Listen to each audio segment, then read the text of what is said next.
Hello everybody, so I have here with me today is the Kvetun Rapier #1, and I'm going to give you my thoughts and my opinions on the blade so far and what I've experienced about it during sparring. So without further ado, we're going to go through all the measurements and all the other bits and bobs, which is what I usually do in the first part of a video when reviewing a sword. So we're going to have a base price of €260, and then there are other modifications that you can have on this sword which will increase the price, but you've also got to understand that there'll be shipping costs, and maybe you'll have tax import costs as well, so the price does go up from that base price, the €260. I'm going to have a 1-year warranty, which is fine. They do that with all their swords. And yes, we're going to go through the weight, and I have here with me is sort of like a measuring device that is good for suitcases and things like that. It's got this hook and works quite well for me. So we're at 0 grams, and I'll just figure out an area to actually hook this and put it on the end of this, on the knuckle bow. Okay, I'll measure it again just to make sure we're okay. I'll put it back to 0 again. So we are at 0 again.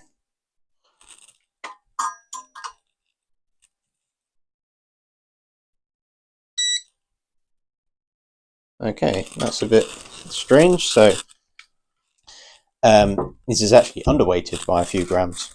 The what it says on the website is 1,065 grams. I'm getting 1,050 grams on this, so I'm not sure what. There's 15 grams here somewhere missing, but that's sort of in the ballpark. I do think that's to do with the blade type that I do have on my sword, because you in the modifications, so if I go to modifications here, I'm going to have everything up here, by the way, in terms of like measurements, in terms of like the blade width going down the tang and the ricasso thickness, all those kind of little things. Okay, but the main ones, so the modifications, oh yeah, so the blade, you can have the different lengths, and I've gone for the 1,150 millimeter blade length, which is the maximum you're going to get. The 3 blade types you can get, which is probably why the sword itself is a little underweighted, is so you can get a soft, which is the standard type. You can get a strong type of blade, which is an added €50 to your blade, to your sword, and then you can get the superb blade, which is an added €100. Okay, so I have here the superb blade on my sword, and that might be the reason why those 15 grams have gone. So it's a little bit of a lighter sword, not by much, but it is lighter. Okay. The superb, soft and strong, obviously that's to do with the type of flexibility it has, the way it's cut, and the type of materials, the way they're treated. Okay, there's steel. You're also going to have 3 different blade tips. I have gone for the rounded, which is what I always do. The rolled tip. The rounded is a little bit, it's just curved over, and I think they're not really that safe for sparring. I think the roll tip is probably the best. You've also got a spatulated type. That's okay, but I would advise you put a cap on the end, sort of like electronical shrinking cap you can get in many places. Say in competitions, I will have to put white morph on the end of this, which is like a morphing plastic type, which increases the size of the tip there, and you seal it off with some duct tape, just so it's extra safe for sparring in competition. But in for sparring, I think this is okay. This is fine. This will do. All right. The grips. So we're going to have a leather or corded grip type. I've gone for leather in this case. It's nice, the stitching's good. I'll talk about more of that later. And then the pommel type, we have a threaded or a peened. I think I went for a threaded. I cannot see any sign of a peen at the end of this or anything like that. The end of the blade here. So end of the pommel. So I'm pretty sure this is a threaded type. I got this, gosh, must have been about 2 or 3 months ago, maybe a little bit more. I had a few other blades come in, so I had my number 3 side sword here, and then I also had my Kvetun small sword that came through, and this was the last one to come through. Okay, so I'm going to go through the sword from top to bottom, so grip to the tip. Okay, so the pommel, yes, it's nice, it's well machined, the shaping of it is nice. I mean, amongst historical blades, so like Spanish rapiers or anything that sort of had Spanish influence, any cup hilt rapiers, you're going to have a variation of different pommels, sizes and shapes and the way they're made. But we have a minimalistic type of decoration here because in the 17th century, the mid 17th century and onward, which is when these really came about, you had some very elaborate types of decoration put onto these hilts, but that's more for the reason that a lot of these blades survived because they looked good and they were treated well. The everyday rapier, Spanish cup hilt rapier type or German cup hilt rapier type, may have not lasted that long and just disappeared in the midst of time, but we have here a minimalistic type of machining on this pommel, and it's nice, it looks good, and it does interact with your grip like so, and it does sit on the end of your hand here, right on the base of the wrist, which aids in edge alignment and other things like that. Okay, so the pommel's good. All right. The grip, like I said earlier, we have a leather grip. The stitching work is really nice, even, fine. The color of the grip is fine. There's nothing to scream about here. It's just a normal brownish type of leather. All right. The grip dimensions in themselves, okay, so I went for a 9cm grip. I specifically requested that and I got it, and it's nice and tight, how it should be. A lot of rapiers do vary in their sort of grip length, but on the whole they are quite short, especially in this period, mid 17th century onward. Okay, so we're going to have quite a short grip, and that aids because you're going to have your fingers over the quillon, sometimes 2 fingers over through the finger ring, and that means that the grip doesn't need to be so long. But it also means that you have the option of using 1 finger over the crossguard, over the finger ring, and then you have the whole grip to your disposal here.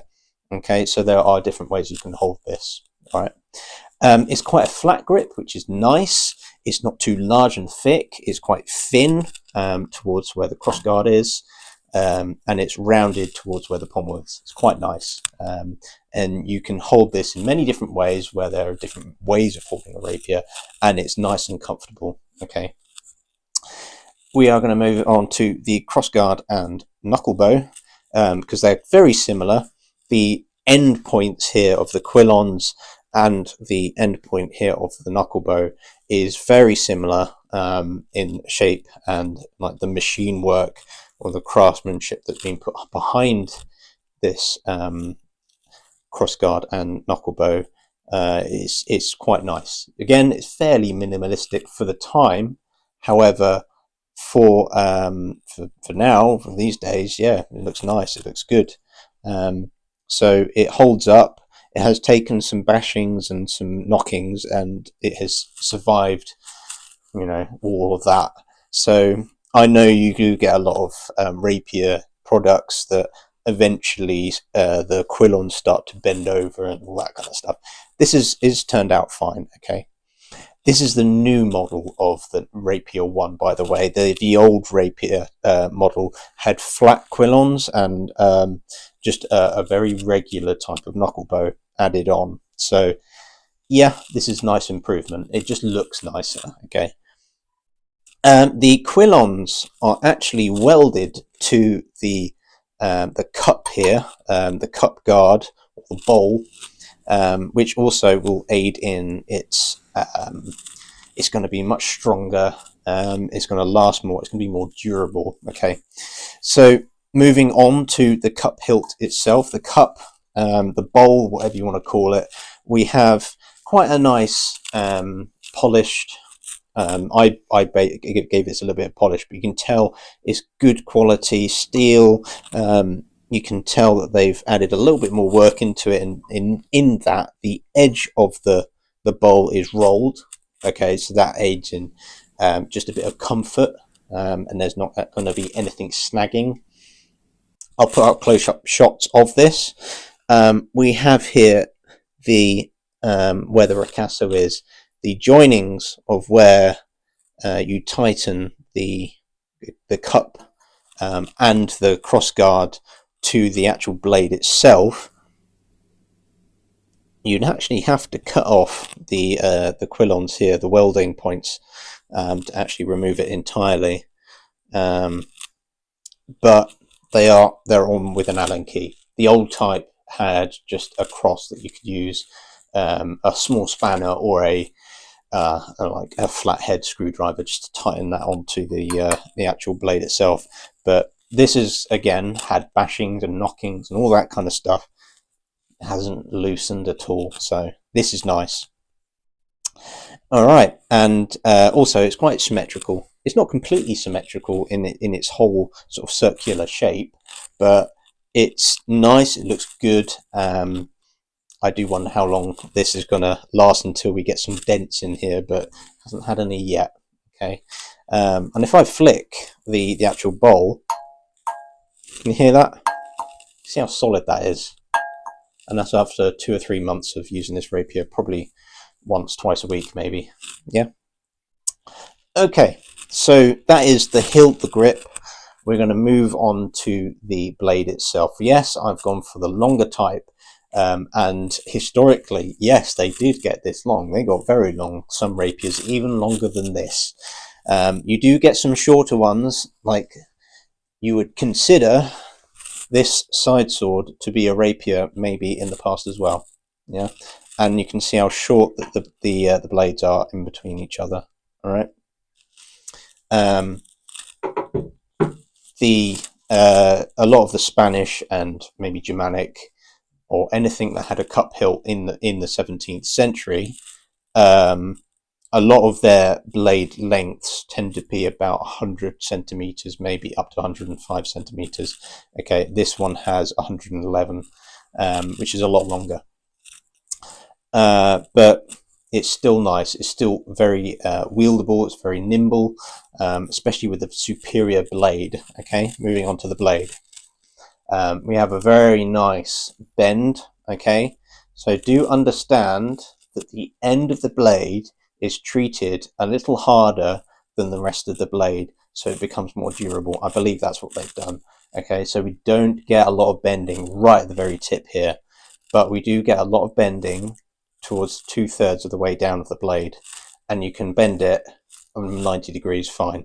It's designed for that. It's a spring steel, so it is a 60C2A type of steel, and it's hardened to 47 to 50 Rockwell. So there's good hardness behind it, and it's going to be durable. All right.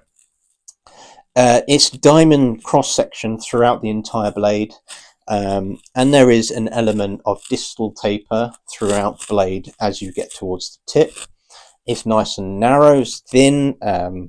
It's not going to get in the way of anything. It's very historical in its sort of geometry, but the sides, the edges are thick enough to be safe. Okay, they're not going to be cutting through anybody's hands or any gaps that you have, or going to be breaking skin at any point soon. Okay. And towards the tip here, the size and dimensions of the rolled tip is absolutely fine, I think, for sparring every day. However, I did say in competition, you will need to put on some white morph, especially in the Wessex League competitions here in the UK. So, I didn't mention what you should be wearing with this type of rapier. I go for the Tempest Fugitives rapier gloves, and you can get a lot of similar products to this on the market. Nice, thin, they are protective enough, okay, and you can easily hold the blade just so, and you are protected mostly by the actual guard itself. The bowl is extremely protective, just simply because you have a bowl on your hand. But also the cross guard and knuckle bow is also protecting your hand. So yeah, that's how what I use is just these Tempest Fugitive gloves. You don't need any more than that. You don't need your Red Dragons or anything like that, or Infinity Gauntlets. That's unnecessary. You only need a little bit from like light cuts. You can also wear these £20 leather padded gloves from Red Dragon or the Night Shop, and I'd use these on the occasion as well. I may wear these on my offhand, or maybe with my dagger hand, but again, you don't need much protection with this type of sparring. Okay, even in competition, you'll be allowed just leather gloves. Your hands just need to be covered. Okay, and yes, the handling is just fine. Again, as I said earlier, I've got the superb blade, so the strong and the soft might have a different feel maybe, but I think that's more out of the flexibility of the blade. But yes, this is nice and nimble. It's not too floppy. Okay, so I'll flop it about on the flat of the blade here. It does flop a bit. Okay, but most of the time you're going to have a very nimble point. And yeah, all you need to do is use these gloves for that. You don't need any more. Okay. Okay, so sparring wise, yeah, great. I have footage of me and my sparring partner who has the older model of this blade. So it was fairly equal in what we were doing. And yeah, going against a similar type of blade, it's fine, it's good. You can bind, you can thrust, it's nice and light. Okay, so 1,050 grams may seem like quite a lot, but it's not that much when you are doing certain movements. Okay, and consider the fact that this number three side sword is actually heavier than this rapier. All right, which is quite something. What they have done in the materials is nice to make this nice and light, also durable, and you can bind and wind if you need to. Okay, but yeah, as I said, I've got plenty of footage of me sparring with this, and it goes nicely. It bends when you have a particularly hard thrust. Like I showed earlier, you're going to have a nice bend in that blade, and you're not going to worry about the blade in itself bending, distorting. You're not going to have to bend it back unless you really do get some crazy bend on it, which you shouldn't do to begin with. That's poor fencing. All right, so overall, this has performed quite nicely for me. Yeah, it's durable. It's not going to in any time soon collapse on me, which some rapiers do because they're thin and meant to be not light, but meant to be light enough that they're not going to weigh you down. All right, so yeah, and that's it. It's been a pretty damn good rapier so far. This is my second rapier. The previous one is a Bellatore rapier. I think it's pronounced like that. I've yet to review that because it's a second-hand one, and I haven't done a hell of a lot of rapier But this Kvetun Rapier has really spurred me on to learning a little bit more, mainly sort of Capoferro type rapier, and some Fabrice type rapier as well. But I know that the Capoferro manual uses a swept hilt rapier rather than this cup hilt. But oh well, it doesn't matter. I am learning the techniques. Hopefully I'll get better at it as well, because I'm more of a longswordman, and rapier fencing and longsword fencing are very different. They have some ties and some similarities, but on the whole, quite different. So I'll leave it there, and the next one I shall be reviewing, hopefully, will be my Bellatori rapier. So I'm going to get some footage of me using that, and review that next. I also have other things to do, such as competition fencing videos and other arty videos that I want to do this year. But I shall leave it there, and I hope you guys have a good one, and I'll catch you guys on the next one. Cheers, folks.